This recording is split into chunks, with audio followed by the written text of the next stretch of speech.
ओम मंगलम भगवान विष्णु मंगलम गरुड़ध्वज मंगलम पुंडरीकाक्ष मंगलायतनो हरि। गुरुर्ब्रह्मा गुरुर्विष्णु गुरुर्देवो महेश्वरा गुरु साक्षात् परब्रह्म तस्मै श्री गुरुवे नमः।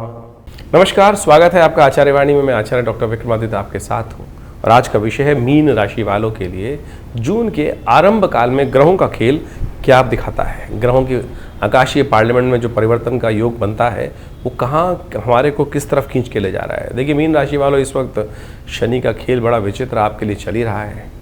कल्याणी आपके लिए चल रही है। कल्याणी जो बृहद कल्याणी जिसको बोला जाता है, 7.5। आमतौर पे लोग 7.5 के नाम से डराते हैं, लेकिन वास्तविक शास्त्र का नाम इसका वृहद कल्याणी है, यानी कल्याण करने का समय है। तो इसलिए घबराने की आवश्यकता नहीं है। शनि महाराज मीन राशि वालों के लिए बड़े कल्याणमय अवसर बना सकते हैं यदि वो सदमार्ग की तरफ चले।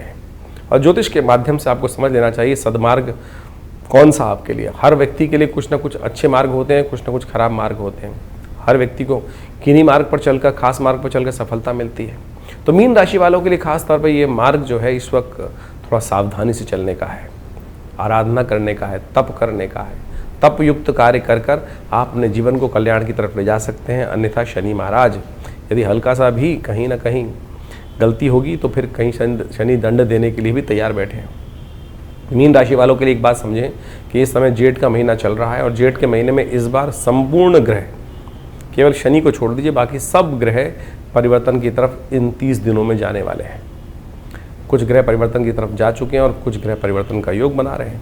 इसलिए देखिए, जेठ के महीने में आरंभ हुआ बृहस्पति परिवर्तन, सूर्य परिवर्तन की तरफ गए, उसके बाद राहु परिवर्तन की तरफ गए, शुक्र मंगल बुध समस्त ग्रह परिवर्तन का योग बनाने के तैयार बैठे हैं। और ये सब परिवर्तन का प्रभाव आपके लिए बड़ा महत्व, सबसे बड़ा रिलीफ का योग जो आपके लिए आश्रय बन रहा है, राहु शनि की युति से आपको मुक्ति मिलने वाली है।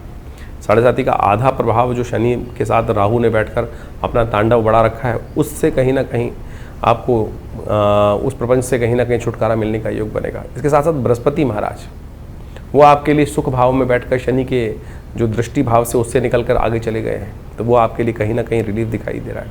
और उसके साथ साथ मंगल महाराज भी यदि अभी जो लगातार कमज़ोर अवस्था में पिछले 6 महीने चल रहे थे, कभी बड़े परिवर्तन के योग बना रहे थे, वो भी अब बहुत जल्दी से अपनी ताकत को प्राप्त करने के योग बना रहे हैं। तो ये सब के सब आपके लिए कुछ ना कुछ योग बना रहे हैं। सूर्य का भी बड़ा विचित्र प्रभाव है। इन दिनों सूर्य अंगारे बरसा रहे हैं, रोहिणी नक्षत्र में चल रहे हैं, शोले बरसा रहे हैं, और वो भी बहुत जल्दी परिवर्तन की तरफ, उस जो अग्रेसिवनेस है उससे परिवर्तन की तरफ जाएंगे। ये सब प्रभाव क्या कुछ करेंगे आपके लिए वो आप समझ लें। यदि 1 जून की बात करें तो रविवार का अवसर है, षष्ठी तिथि इस दिन विद्यमान है, ज्येष्ठ मास के शुक्ल पक्ष की षष्ठी तिथि। और इस दिन ग्रह नक्षत्रों के दृष्टिकोण से दिन सुबह का खासतौर पर अच्छा दिखाई देता है, लेकिन शाम आते आते थोड़ा सा कहीं ना कहीं मनोमस्तिष्क में थोड़ा सा नेगेटिव प्रभाव उत्पन्न होता दिखाई देगा ग्रह नक्षत्रों के कारण से। इसलिए ध्यान रखिएगा, थोड़ा सा हो सके तो शाम के समय जाकर भगवान शिव की आराधना करने, शिव पर दूध का अभिषेक करें, वो आपके लिए ज़रूरी है, क्योंकि एक ग्रह परिवर्तन की तरफ जाते दिखाई देंगे और आने वाले 2-3 दिन थोड़े से हरी भरी करने में नुकसान हो सकती है। धीरे धीरे रे मना, धीरे सब कुछ हो, इस बात का ध्यान रखते हुए कार्य करना बहुत ज़रूरी है। रवि योग है इस दिन, नए कार्यों का आरंभ करने के लिए दिन अच्छा दिखाई देता है। शाम को 4 बजे से पहले कोई नया कार्य आरंभ करना हो तो रवि योग का लाभ ले लीजिएगा। 2 तारीख का दिन बात कर लें तो विशेष तौर पर मीन राशि वालों के लिए ग्रह नक्षत्रों का योग कैसा बन रहा है। सोमवार का अवसर, सप्तमी तिथि, ग्रह थोड़े हल्के हैं, ध्यान रखिएगा। बहुत सारी चीज़ों में एग्रेसिव मोड लेना ठीक नहीं रहेगा। दिन गर्म है, मौसम गर्म है, आप अपने मन को शांत रखते हुए कार्य करें। बहुत जल्दी कार्य करने में कहीं ना कहीं जल्दी का काम शैतान का होता है, और इस वक्त शनि महाराज मीन राशि वालों के लिए जो है ना, वो जल्दी का काम फंसा सकते हैं। इसलिए अवॉइड करें, धीरे धीरे रे मना, धीरे से काम करें, वो अच्छा रहेगा। इन दिनों खास तौर पे आपको 1 तारीख और 2 तारीख को अश्लेषा और मघा नक्षत्र के योग हैं। तो ऐसे में अश्लेषा मघा जो मूल गणमूल के अंतर्गत आते हैं, जिन जातकों का जन्म इन नक्षत्रों में होता है उनको मूल शांति अच्छे से करानी चाहिए।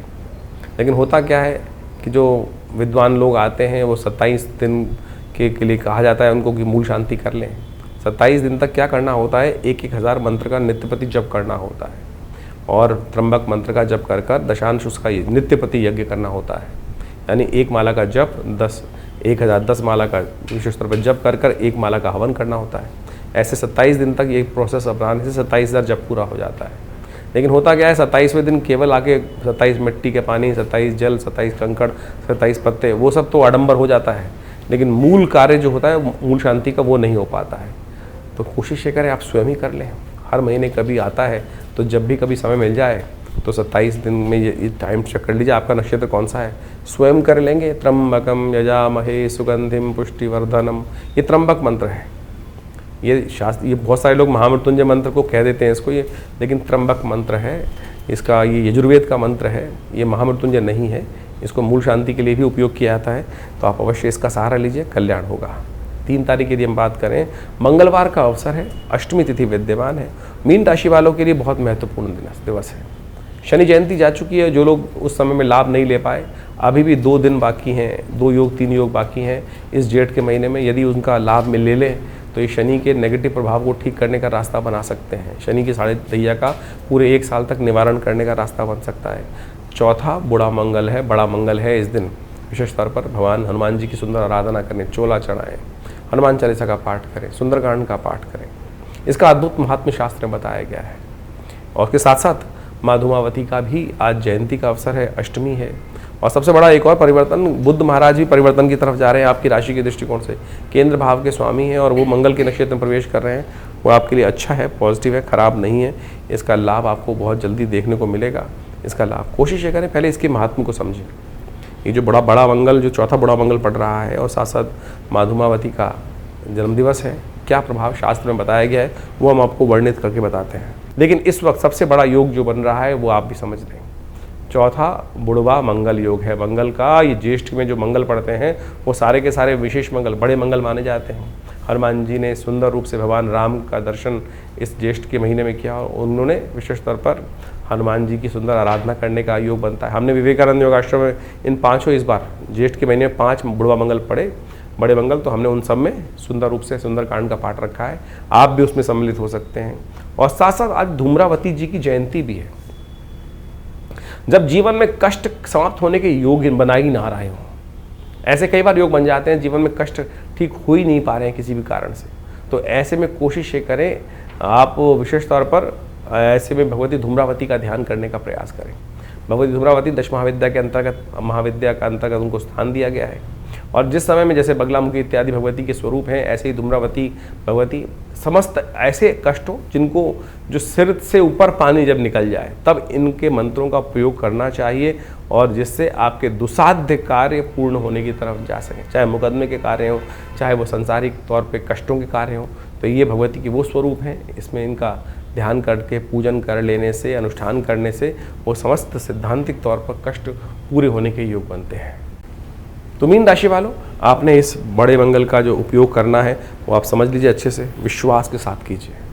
सुंदरकांड का पाठ, हनुमान चालीसा का पाठ आपकी रक्षा करेगा, शनि को चुप बिठा देगा। बिल्कुल इस बात को मान लीजिए, नेगेटिव प्रभाव शनि बिल्कुल देंगे ही नहीं, उनका नेगेटिव प्रभाव न्यूट्रल हो जाएगा और आपके लिए लाभकारी योग बनेगा। हनुमान जी का कृपा से कहा गया ना, और देवता चित्त न धरई हनुमत से ही सर्व सुख करें।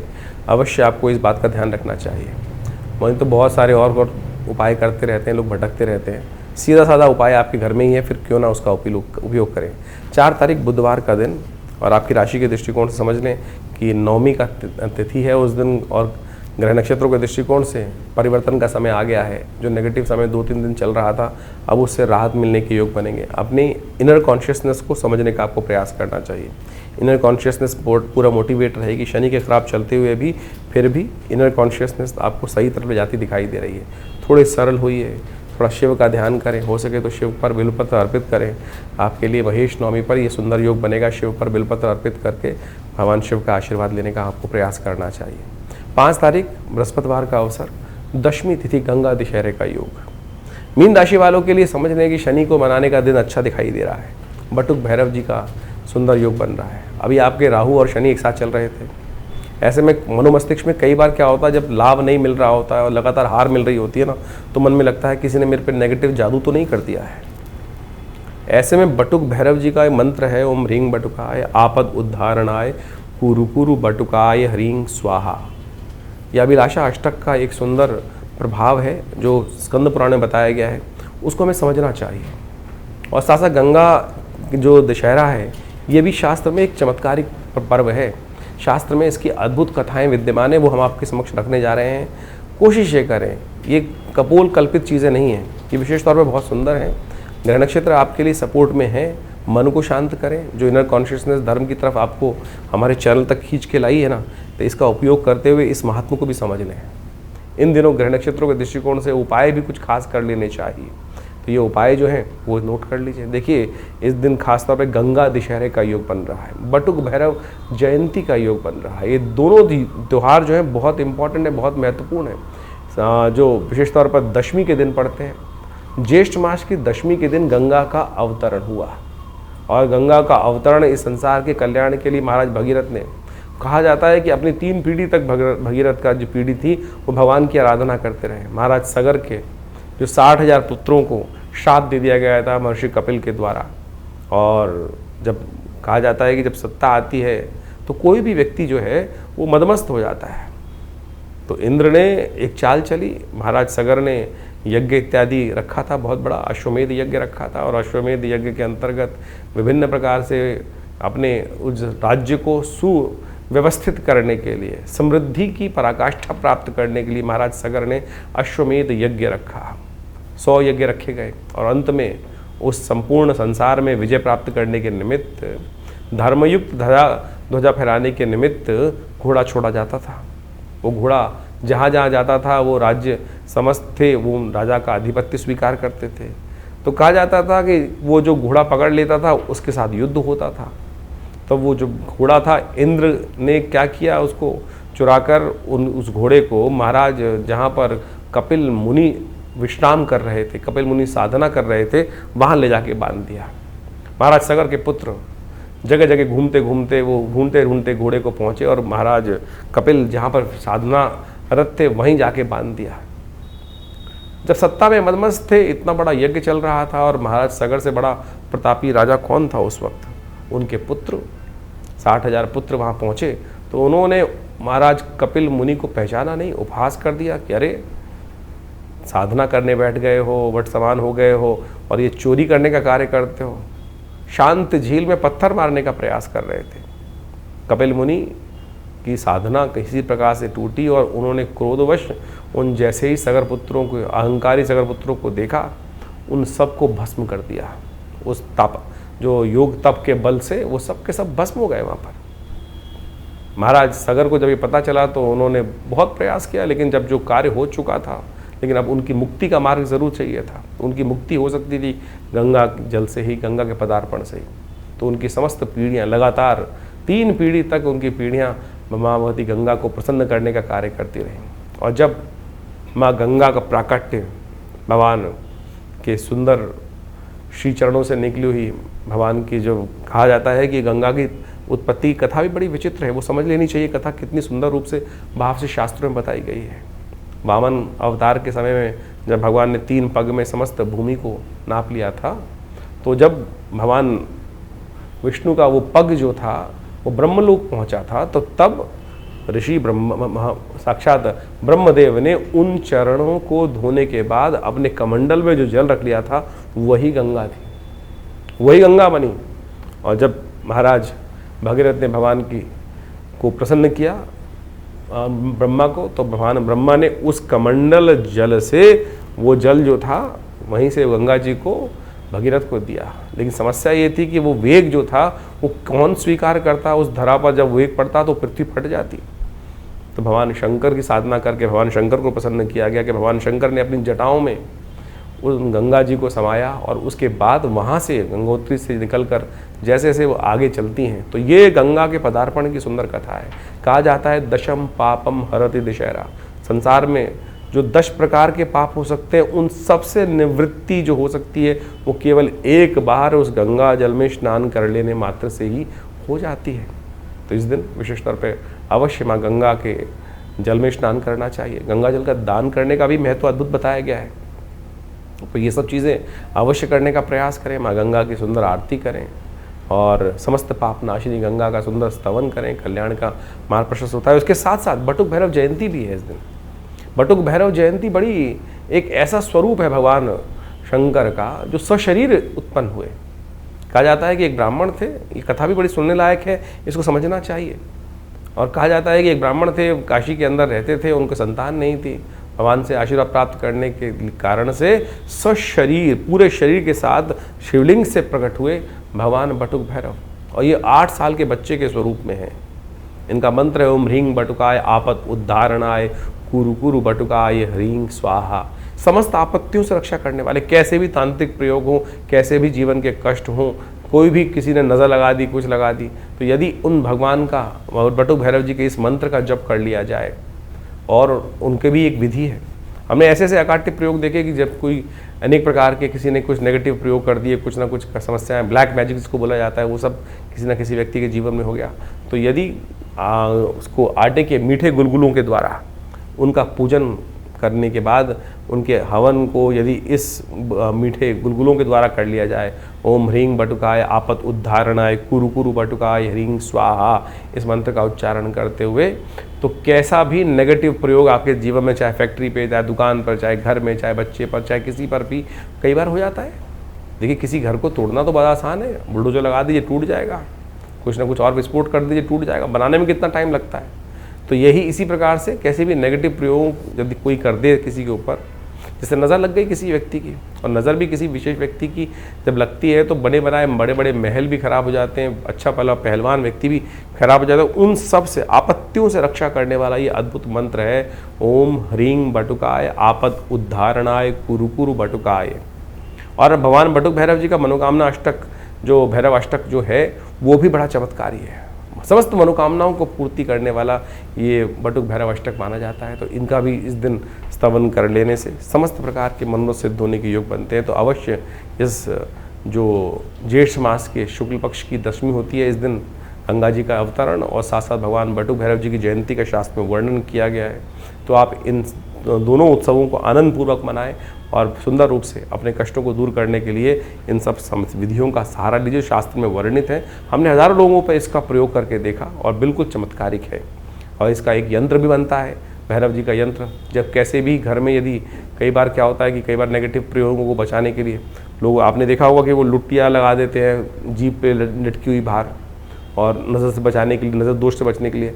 लेकिन शास्त्र विधि के अनुसार सबसे श्रेष्ठ रहेगा जो बटुक भैरव यंत्र की स्थापना यदि घर के बाहर, फैक्ट्री के बाहर, दुकान के बाहर या व्यावसायिक स्थल के बाहर या आपके घर के अंदर रख दिया जाए, तो क्या होता है, कैसे भी नेगेटिव प्रयोग जो हों, जो भी तांत्रिक प्रयोग हैं, गलत प्रयोग हों, उन सब से रक्षा करने के लिए ये भैरव जी के मंत्र से सिद्ध करा हुआ जो यंत्र है वो अद्भुत रूप से कार्य करता है। तो आपको उसका सानिध्य लेकर रखना चाहिए।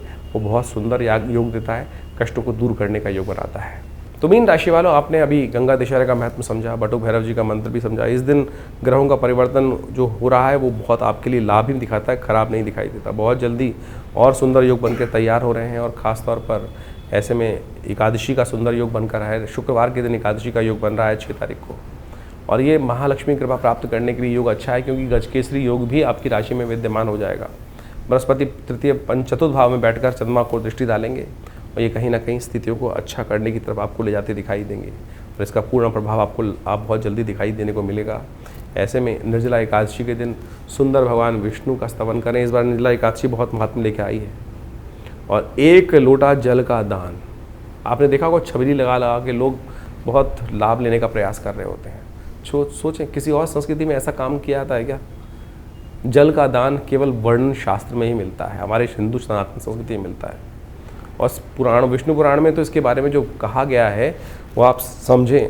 महर्षि व्यास ने इस विधान को विशेष तौर पर भीमसेन के समक्ष रखा था। इस दिन निर्जला एकादशी है, ये भीमसेन एकादशी के रूप में भी जानी जाती है। कहा जाता है कि संपूर्ण जो एकादशी हैं, जो 12 की 12 एकादशी जो आती हैं, पूरे 12 महीनों में एकादशी होती हैं, जो 24 एकादशी टोटल पड़ी, उन सब में यदि निर्जला एकादशी का व्रत एक बार कर लिया जाए तो उनके पूरे के पूरे वर्ष की जितनी एकादशी हैं उन सब का फल प्राप्त हो जाता है। भीमसेन ने एक बार महर्षि व्यास से प्रेरित होकर इस समय में व्रत रखा था। जेठ के महीने में तप रहा हो सूर्य, और ऐसी स्थिति में जब विशेष तौर पर आप समझें कि जो रोहिणी नक्षत्र में सूर्य चल रहे हों और ऐसे में ताप पड़ रहा हो, पूरी तरह से नव तपा का समय चल रहा हो, और ऐसे में जेठ में ये एकादशी पड़ती है, तो ऐसे में पूरी तरह से निर्जल, एक क्षण मात्र, एक जो बिंदु मात्र भी जल अंदर ना जाए, केवल आचमन करने की आज्ञा होती है इतनी कि बस केवल मुंह में जो पानी जो आचमन करने की आज्ञा उतना ही, यदि शौच इत्यादि की बात करना पड़े तो वो ऐसे में केवल पूरा सूर्य उदय से लेकर अगले दिन सूर्य उदय तक निर्जल तौर पर रहते हुए, व्रत रखते हुए, यदि भगवान का स्तवन करते हुए, भगवान की कथा का पाठ करते हुए, ओम नमो नारायणाय, ओम नमो भगवते वासुदेवाय का स्तवन करते हुए, ये नहीं सोचते हुए कि आज जल नहीं मिला, आज जल नहीं मिला, जल नहीं मिला, ऐसे ही करते करते व्रत नहीं रखना है। भगवान का स्तवन, भगवान की कथा करते हुए कार्य करना चाहिए और उससे आपके समस्त मनोकामना सिद्धि के योग बन जाते हैं। तो ऐसे में देखिए, लोग पुण्य कमाने के लिए इस दिन जल का दान करते हैं। वैसे तो निर्जला एकादशी का रूप में व्रत रखने का विधान है, लेकिन छबीली लगती है, लोग बांटते हैं। जल का दान करने की परंपरा भारतीय संस्कृति में अनादि काल से रही है। लोग कुएं बनवाते थे, बावड़ियाँ खुलवाते थे और साथ साथ प्याऊ लगाते थे। ये भारतीय संस्कृति ही है। शायद किसी और संस्कृति में ऐसी व्यवस्था करने की परंपरा नहीं रही। हमारे ही संस्कृति के अंदर जल की व्यवस्था तक का दान करने की परंपरा अनादि काल से चलती आई है। तो इसका पुण्य लाभ हम सबको लेने का प्रयास करना चाहिए। और इस दिन विशेष तौर पर भद्रा का योग भी बन रहा है, जो भद्रा करीब करीब दोपहर को 3:30 बजे के बाद रहेगी। तो नए कार्यों का आरंभ करने से इस दिन बचना चाहिए। इस बात का ध्यान रखते हुए कार्य करेंगे तो अच्छा रहेगा। तो मीन राशि वालों, आपने समझा, इस दिन एक ग्रहों का परिवर्तन और हो रहा है। जो 6 तारीख को निर्जला एकादशी के दिन बुध आप जो हैं वो अपनी राशि में प्रवेश कर रहे हैं और आपकी बृहस्पति के साथ विराजमान हो जाएंगे और पूर्ण शक्ति के साथ चीज़ों को अब आप अच्छे से ऑर्गेनाइज करने के लिए तैयार हैं। तो इसलिए इस पुण्य का लाभ के अवसर पर, वेला पर आप पूरी तरह से भगवान का स्तवन करते हुए तैयार रहें। 7 तारीख के दिन शनिवार का अवसर है और द्वादशी तिथि विद्यमान है। शनिवार के दिन पड़ रही है द्वादशी तिथि और इसी दिन मंगल भी परिवर्तन की तरफ जा रहे हैं। मंगल महाराज जो हैं आपकी राशि के दृष्टिकोण से कमज़ोर स्थिति से निकलकर बाहर आप जो प्रवेश करेंगे वो कहीं ना कहीं कई मामलों में आपके लिए अच्छा रहेंगे। ऐसे में ग्रह नक्षत्रों के दृष्टिकोण से आपको विशेष तौर पर ध्यान रखना चाहिए। शनि आपके अच्छे नहीं चल रहे, शनि को मनाने का प्रयास करें। आपके लिए अच्छा रहेगा कि इस दिन विशेष तौर पर, क्योंकि मंगल भी जो परिवर्तन की तरफ चले गए हैं, साथ साथ शनि महाराज भी इस दिन अपने ही नक्षत्र में प्रवेश करेंगे द्वितीय चरण पर, तो और शक्ति संपन्न हो जाएंगे। तो 7.5 का और प्रभाव जो है वो बढ़ जाएगा। तो ऐसे में कोशिश ये करें, उड़द का दान, शनि स्तोत्र का पाठ, ये सब कर आप शनि के दोषों को निवारण करने का प्रयास करें। शनि को मनाना बहुत ज़रूरी है और कभी कभी इस मुद्रा का अभ्यास कर लिया करें। ये शनि की जो मुद्रा है, जो उंगली है, सबसे बड़ी उंगली, इसके साथ अंगुष्ठ को स्पर्श कर लेने से ये विशेष तौर पर शनि की मुद्रा बन जाती है। शनि का जब यदि मंत्र जप नहीं कर पा रहे हैं तो कम से कम चलते चलते इसका प्रभाव कर लीजिए। शनि का नेगेटिव प्रभाव आपके जीवन से दूर होने का योग बनेगा। बात कर लेते हैं 8 तारीख का। 8 तारीख का रविवार का दिवस है। द्वादशी थोड़ी वृद्धि की तरफ गई है और इन दिनों आपकी राशि के दृष्टिकोण से गजकेसरी योग बन के जो तैयार है। और कई बार क्या होता है, कीर्ति 7:30 के टाइम पर कीर्ति मिलती नहीं है। जो हम काम करते हैं उसका क्रेडिट कोई और ले जाता है और इस वक्त शनि महाराज आपकी राशि में बैठकर कीर्ति वाले भाव को, दशम भाव, यश वाले भाव को देख रहे हैं। तो ऐसे में आज रविवार के दिन इस बार सुंदर योग बना है जिसको कहा जाता है रवि प्रदोष, कीर्ति में वृद्धि के योग। शाम के समय जब सूर्य अस्त हो जाए तो कोशिश ये कीजिएगा गंगा जल से भगवान शंकर का अभिषेक करें। नर्मदेश्वर शिवलिंग पर भगवान का जो है उसमें गंगा जल से उनका अभिषेक करने का प्रयास करें रुद्राष्टाध्यायी के द्वारा। नमस्ते रुद्रमन्य बहुतो तय खवे नमः बाहुभ्यामुतते नमः जाते रुद्र शिव। और साथ साथ रवि महाराज, सूर्य महाराज भी इस दिन परिवर्तन की तरफ जाएंगे। जो रोहिणी नक्षत्र में चलते हुए थे, उग्र रूप में थे, शोले बरसा रहे थे, अब मंगल के नक्षत्र में प्रवेश करेंगे, मृगशिरा में, थोड़े शांत पड़ेंगे। तो कोशिश ये करें कीर्ति के लिए जो इस शनि की 7.5 में नेगेटिव प्रभाव था उसको ठीक करने के लिए ये उपाय करेंगे तो अच्छा रहेगा आपके लिए। हमने विवेकानंद योगाश्रम में इस दिन नवग्रह शांति माहे का कार्यक्रम रखा है, आप चाहें तो उसमें भी सम्मिलित हो सकते हैं। 9 तारीख का दिन सोमवार का अवसर है और उस दिन त्रयोदशी तिथि है और साथ साथ ग्रह नक्षत्रों का योग जो है वो भाग्य में बैठे हुए ग्रह आपके लिए कहीं ना कहीं रास्ता दे रहे हैं, लेकिन थोड़े कमज़ोर हैं। लेकिन कम से कम उस भाव के स्वामी चंद्रमा जिस राशि में चल रहे हैं उसके स्वामी उस पर दृष्टि डाल रहे हैं, तो भाग्य में कहीं ना कहीं अनुकूलता प्रदान करते दिखाई दे रहे हैं। सर्वार्थ सिद्ध योग भी है, तो नए कार्यों का आरंभ करें। हो सके तो दूध का दान करें, खीर का भोग लगाएं, अच्छा रहेगा आपके लिए। 10 तारीख के दिन मंगलवार का अवसर, चतुर्दशी तिथि, साथ साथ उस दिन सत्यनारायण व्रत भी रहेगा। पूर्णिमा साथ साथ आ जाएगी, जेठ की पूर्णिमा का योग बन जाएगा शाम के समय। पूर्णिमा तो अगले दिन पुण्य है, लेकिन इस दिन भी उसका लाभ ले सकते हैं। इस बार 5 मंगल पड़े जेठ के महीने में, अनिष्टकारी योग बना और ये उपद्रवकारी योग बनता है। पूरे विश्व में आपने देखा किस किस प्रकार के उपद्रव रहे, कहीं मिसाइलें चलती रहीं, कहीं कुछ और चलता रहा, कहीं प्रकार का योग बनता रहा, अशांति का वातावरण रहा। तो ऐसे में उन सब, उसके साथ साथ बुध का 5 बुध भी थे, तो वो 5 बुधवार का पढ़ना शुभ होता है, लेकिन 5 मंगल का पढ़ना अशुभ होता है। लेकिन अध्यात्म के दृष्टिकोण से 5 जेठ के जो मंगल जो पड़ता है वो बुढ़वा मंगल माना जाता है। तो 5 मंगलों का योग पुण्यों को अर्जित करने के लिए भी था। तो हमने विशेष तौर पर इन 5 मंगलों पे आश्रम पर सुंदरकांड का पाठ रखा। बहुत सारे लोग उसमें सम्मिलित हुए। अंतिम मंगल पड़ रहा है, 1 साल बाद पड़ेगा। मीन राशि वालों को तो खासतौर पर ध्यान रखना चाहिए, कम से कम इस जाते हुए अंतिम मुड़वा मंगल पर श्रद्धा के साथ हनुमान जी को चोला चढ़ाएं, सुंदरकांड का पाठ करें और जैसे भी हो सके हनुमान जी की सुंदर आराधना करने का प्रयास करें। जाता हुआ बुढ़वा मंगल बुध को उदय करके जा रहा है और आपकी राशि के दृष्टिकोण से बड़ा महत्वपूर्ण योग बना रहा है। ये बुध उदय बहुत दिन बाद शुभ रूप से आपके लिए कल्याणकारी योग बनाकर सुंदर योग बना रहे हैं।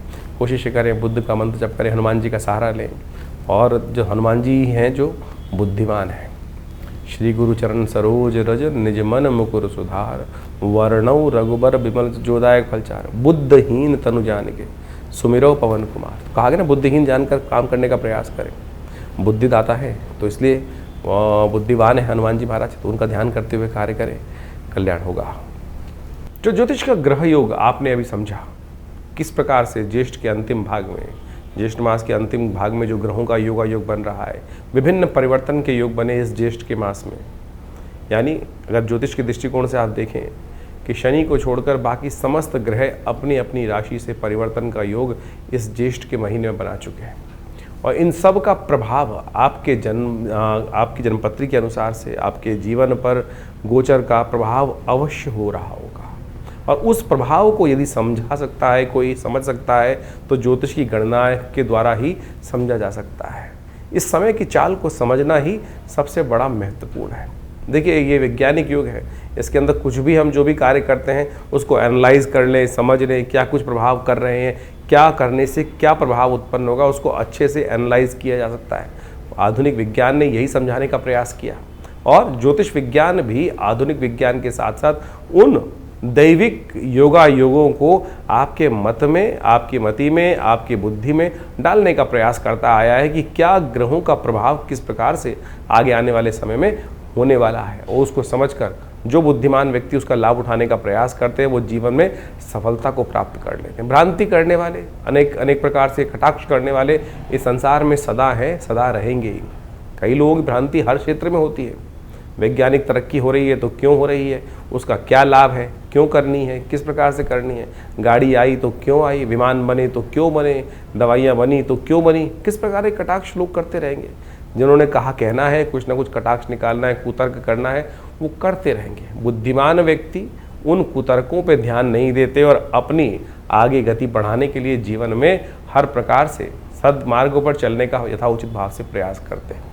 ज्योतिष का मत अनादिकाल से भारतीय संस्कृति में रहा है और वो प्रत्यक्ष रूप से बिल्कुल सही है। उसका प्रभाव समझने के लिए बहुत चीज़ों को समझना चाहिए और ज्योतिष के आचार्यों ने अनादिकाल से इस सुंदर व्यवस्था को, विज्ञान को जिस प्रकार से बनाया है, उसके जो गणित के भाग हैं वो आज भी बिल्कुल जो सटीक गणनाओं के अनुसार से निकलते हैं। सोचें कि अनादिकाल में जिस प्रकार से हमारे ऋषि मुनियों ने केवल गणित के सूत्रों को लगाकर उन व्यवस्थाओं को, आकाशीय मंडल में घटने वाले उस योग को उन गणित की गणनाओं के माध्यम से जो कागजों पे उतारा, वो बिल्कुल आज भी प्रत्यक्ष रूप से 100% सत्य निकलता है। इसको भी आपको आश्चर्य के तौर पे स्वीकार करना चाहिए। तो फिर कैसे विज्ञान नहीं है। तो तथाकथित तौर पर बहुत सारे लोग अनेक प्रकार से आपके मनोमस्तिष्क में विडंबनाएं उत्पन्न करने का प्रयास करेंगे। बुद्धिमान व्यक्ति अपने जीवन को सही राह पर डालने के लिए इस विज्ञान का लाभ लें और उससे, हाँ, कई बार ऐसी समस्या हो जाती है कि हम कई प्रकार से भ्रांति में फंस जाते हैं। अब ज्योतिष के अंदर एक कारण जानने का रास्ता बचा है कि जीवन में घटना क्यों घट रही है। ज्योतिष के अंदर जो योग है उसको कर्म के द्वारा बदला जा सकता है। कि सैद्धांतिक तौर पे मान लीजिए आपकी जन्मपत्री में कई बार क्या होता है कि किसी कुंडली में बहुत अच्छे योग हैं, किसी कुंडली में बहुत खराब योग हैं, लेकिन फिर भी वो अच्छे योग कार्य नहीं कर रहे हैं और जो खराब योग हैं उनका प्रभाव जीवन में ना चाहते हुए भी हो रहा है। कारण क्या है? कारण है कर्म, सही दिशा में किया गया कर्म। यदि देखिए आपकी जन्मपत्री जो है वो पूर्व अर्जित कर्मों के अनुसार का कर्मों का लेखा जोखा है। जैसे आपने एक वर्ष में कार्य किया, उसके अंत में एक बैलेंस शीट बनाई और उस बैलेंस शीट के अनुसार से जो भी आपका लेखा जोखा कार्य किया गया उसका पूरा प्रभाव वहाँ दिखाई दे जाता है। बुद्धिमान सीए जो होंगे, ऑडिटर होंगे, उसको देख के समझ जाएंगे कि इस व्यक्ति ने किस प्रकार का, इस कंपनी ने कैसा कार्य किया है और आगे आने वाले में कंपनी किस प्रकार का कार्य करने के लिए रास्ता अपना सकती है। लेकिन यदि आने वाले समय में उस कंपनी ने, उस व्यक्ति ने कार्य ही नहीं किया, कर्म ही नहीं किया, सोया रहा या नुकसान के सौदे कर लिए, तो फिर क्या उसकी बैलेंस शीट, पूर्व की बैलेंस शीट जो है उसके ऊपर कोई चीज़ें इस प्रकार से दायित्व डाल सकते हैं। तो वही प्रभाव आपकी जन्मपत्री का है कि आपकी जन्मपत्री जो जन्मकालीन समय में बनकर आई है वो पूर्व अर्जित कर्मों का लेखा जोखा लेके आई है। जिस दिन से आपका जन्म हुआ उस दिन से आपके ग्रह योगों के साथ साथ आपका कर्म जुड़ जाता है। आप कर्म किस दिशा में कर रहे हैं, यदि सदकर्म कर रहे हैं तो वो पुण्यों का भाव से आपके शुभ कर्म जो है वो आगे आकर आपके जीवन में सुख का पदार्पण कर देंगे। और यदि शुभ कर्म नहीं कर रहे हो, अशुभ कर रहे हो जन्म के बाद से, तो समझ लो फिर वो जो पाप प्रवृत्ति व्यक्ति की है वो कहीं ना कहीं कष्ट देने के योग बना लेती है। तो सिद्धांतिक तौर पे हम इस सिद्धांत को समझाने का प्रयास कर रहे हैं कि जो लोग समझते हैं कि डेस्टिनी डिफाइंड है, ऐसा नहीं है, चेंज कर सकते हैं आप अपने कर्मानुसार। तो ज्योतिष का ये प्रत्यक्ष प्रभाव, कई लोग सरेंडर कर देते हैं कि अगर मेरी कुंडली में दरिद्र योग है तो मैं दरिद्र ही रहूँगा। ऐसा नहीं है भाई, दरिद्र योग है तो उसको परिवर्तन कर कर आप उसको शुभ योग बना सकते हो। और अगर राजयोग है और आप कर्म नहीं करोगे, सोए रहोगे, शुभ उसका लाभ लेने का प्रयास नहीं करोगे, अशुभ कर्म करते रहोगे, तो फिर वो राजयोग सब समाप्त भी हो जाएगा, शुभ योग, धन का योग समाप्त भी हो जाएगा, छन्नी भी बन जाएगा। तो ये आपको सही रूप से समझ लेना चाहिए कि ये सब कर्म का खेल है और कर्म के साथ आपका हर चीज़ जुड़ा हुआ है। शास्त्र में कहा गया ना, अवश्यमेव भोक्तव्यम कृतम कर्म शुभाशुभम। तो इसको हमें सत्य रूप से समझ लेना चाहिए। और अनेक प्रकार से रास्तों को समझाने के लिए शास्त्र में विभिन्न प्रकार के माध्यमों से उन सब सिद्धांतों को समझाया जाता है। और हम समझें कई बार कुंडली के अंदर बड़े प्रकार के दरिद्र योग बने हुए हैं, केमुद्रम योग हैं। लोग चाहते हैं, बड़ी विचित्र स्थिति है कि ज्योतिषी के पास आके लोग किसी भी विज्ञान पे जाते हैं, चमत्कार की बात करते हैं कि चमत्कार कर दीजिए बस कुछ। अरे भाई, चमत्कार नाम की चीज़ इस संसार में कुछ नहीं होती है। अगर आप चमत्कार की ज़्यादा बात करोगे तो बहुत सारे लोग, हर शाख पे इतने शातिर लोग बैठे हैं, वो कहीं ना कहीं आपको कष्ट में डालने के योग बना देंगे। तो इसलिए सबसे पहले अपने मस्तिष्क से, अपने विचारों से इस बात को हटा दीजिए कि चमत्कार कोई कर सकता है। सैद्धांतिक तौर पे कार्य किया जा सकता है, सैद्धांतिक तौर पे आपको कार्य समझा सकता है। हर चीज़ का प्रभाव है, क्या वो नग है, क्या वो मंत्र है, क्या वो दान है, क्या वो पुण्य है, किसी प्रकार से औषधि का उपयोग है, हर चीज़ का कहीं ना कहीं एक वैज्ञानिक विश्लेषण है। सैद्धांतिक तौर पे उसको समझा जा सकता है कि कैसे कार्य किया। अब इस कार्य को समझने में किसी को दिक्कत हो तो वो उसको चमत्कार का नाम दे देता है। तो इसलिए इस बात को सही समझ लें कि चमत्कार नाम की कोई चीज़ होती नहीं है। जिस चीज़ का वैज्ञानिक विश्लेषण हमको समझ में नहीं आ रहा है, प्रोसेस समझ में नहीं आ रहा है, तो हम उसको तथाकथित तौर पे चमत्कार की गणना में ला के खड़े कर देते हैं। तो इस तरह से आप अपने ग्रहों को सही से समझें। तो ज्येष्ठ का महीना जो हमने आपके समक्ष रखा, ये बहुत पुण्य आने वाला महीना है। इसमें निर्जला एकादशी, इस शास्त्र में कहा गया है कि केवल एक जल का दान, आपके धन के नहीं, जल का दान कहा गया। सोचें, जल तो यथेच्छ मात्रा में अभी तो संसार में व्याप्त है, लोटा भरो और एक जल का दान दे दो, वही सबसे श्रेष्ठ दान कहा गया है। निर्जला एकादशी का सुंदर व्रत इस एकादशी इन ज्येष्ठ के मास में आता है। गंगा का पदार्पण इस ज्येष्ठ के मास में होगा, जिसे गंगा दशहरा कहा जाता है। दशम पापम हरति दशहरा, केवल एक डुबकी मात्र उस गंगा जल में ले लेने से आपके समस्त अनेक कर्मों में किए गए जो कर्म है, दशम पापम हरति दशहरा, यानी समस्त पापों से निवृत्ति का मार्ग ये दशहरा केवल जल से स्नान करने से प्राप्त हो जाता है। तो सोचें कितना सुंदर भारतीय संस्कृति ने अपने शास्त्रों के माध्यम से उस सिद्धांत, जीवन के रहस्य को समझाने का प्रयास किया है। लेकिन हम तथाकथित तौर पर केवल हर चीज़ में विद्वत जनों को गाली देने का काम करते रहते हैं कि नहीं, जो इस प्रकार से हमारे सनातन के लोगों ने, आचार्यों ने कहीं ना कहीं गोरख धंधा बना दिया, ये कर दिया, वो कर दिया। तो इस बात को, भ्रांति को हटाने का प्रयास करें, अपने संस्कृति के प्रति उलाहना ना दें। हमने संस्कृति के प्रति क्या किया वो समझने का प्रयास करना है हमको, तो वो अच्छा रहेगा। संस्कृति तो बड़ी सुंदर है, परिष्कृत है, सुंदर है, सुनियोजित है, सुसज्जित है, तो हम उसको सुंदर रूप से अपनाने का प्रयास यदि कर लें तो बहुत अच्छा रहेगा। तो आप हमारे शास्त्र मतों को, हम अपने अनेक कथाओं के माध्यम से इन समस्त ज्योतिष के रहस्यों को आपके समक्ष रखने का प्रयास करते हैं, वैदिक कथाओं के माध्यम से उनको समझाने का प्रयास करते हैं। यदि आप इन सब सिद्धांतों को समझ लें तो आपको पूर्ण रूप से अपनी संस्कृति के प्रति विश्वास भी जगेगा, श्रद्धा भी जगेगी, और उससे आप जानकर अपने आप को भी अच्छा लाभ देंगे और हमारे समाज को भी लाभ देंगे। तो ज्योतिष विज्ञान के द्वारा इन समस्त सिद्धांतों को समझ लीजिए और अपनी जन्मपत्री को अच्छे से समझिए। अपनी जन्मपत्री के अनुसार से चीज़ों को समझते हुए अपने जीवन के फील्ड को समझने का प्रयास करें, किस क्षेत्र में कार्य कर रहे हैं। कई बार क्या होता है, हम जीवन में कौन से क्षेत्र के कार्य करने आए थे और कहाँ भटक जाते हैं। बचपन से ही, बाल्यकाल से ही हमको अपने जीवन के लक्ष्य को समझना चाहिए कि मैं किस चीज़ के लिए बना हूँ, मैं कौन से कार्य करने के लिए। नहीं तो क्या होता है, जीवन में व्यक्ति भटकता रहता है और फिर जाके 40-50 साल बाद उसको एक दिशा प्राप्त होती है। और यदि सही से कोई आचार्य मिल जाए, ज्ञानवान व्यक्ति मिल जाए, तो पहले से बता देगा भाई इस रास्ते पे चल रहे, तो इसके द्वारा सुंदर रूप से रास्ता बन जाएगा और कहाँ प्राप्ति के योग बन जाएंगे। देखिए आचार्य चाणक्य ने किस प्रकार से चंद्रगुप्त को ढूंढा और उसको लगाया, और कहाँ एक गडरी के घर में पैदा हुआ लड़का उस इतने बड़े साम्राज्य का अधिपति बना। तो इसलिए ये ज्योतिष के मत के अनुसार से, आचार्यों के मत के अनुसार से, उनके आशीर्वाद से हमें चलने का प्रयास करना चाहिए। और ये समस्त विज्ञान जो है, भारतीय संस्कृति का विज्ञान अपने आप में बहुत सुंदर है और उसी का प्रतिपादन हम लोगों ने अपने विवेकानंद योगाश्रम में अनेक वर्षों से यहाँ शोध के द्वारा करने का प्रयास किया। हमारे आश्रम के द्वारा सद्गुरु आचार्य श्री केशव देव जी की सानिध्य में रह के बहुत सारे विज्ञानों पर शोध किया गया, योग के ऊपर, मुद्राओं के ऊपर, मंत्र विज्ञान के ऊपर, यज्ञ विज्ञान के ऊपर, और सहस्त्रों किताबें, मतलब करीब करीब 100 के करीब किताबें हमारे संस्थान के द्वारा से प्रकाशित की गई हैं। बहुत सारे अनुसंधान कार्य चलते हैं। तो आप भी विभिन्न समय पर विभिन्न यज्ञों इत्यादि में जो हम आपको सूचना देते रहते हैं और उसके बारे में आप आकर जुड़ सकते हैं।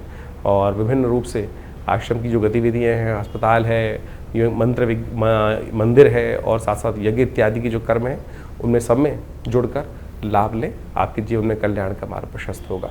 धन्यवाद।